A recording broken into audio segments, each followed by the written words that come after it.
Spájanie rôznych skupín tak podporila aj samotná dramaturgia koncertu. Štefan Skrúcaný piesňami ulahodil predovšetkým tým starším divákom, Dominika Mirgová zaujala najmä deti a mládež, no spoločne pobavili všetkých. Vystúpili aj žiaci základnej umeleckej školy Ľudovíta Fulu a záver patril potatranským Alexandrovcom.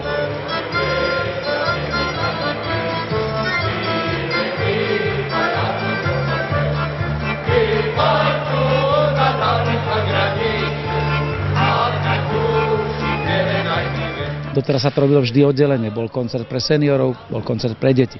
Poprvýkrát to bolo tak, že sa stretli spoločne a mám taký pocit, že to bolo úžasné. Možno robili sme to cez deň. Nebol večer, neboli tu lasery, neboli tu žiadne LED televízory, žiadna veľká šovka. Úplne obyčajná človečina, ale boli úžasní tí ľudia. Spievali, bavili sa, tancovali, takže som veľmi rád.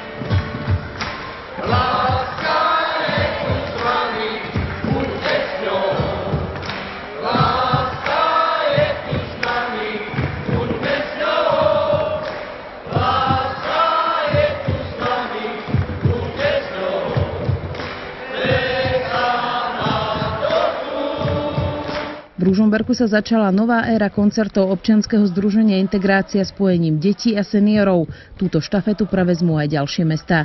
V rámci ďalších aktivít pôjdu so združením ešte tento rok seniori do Vatikánu na generálnu audienciu ku pápežovi.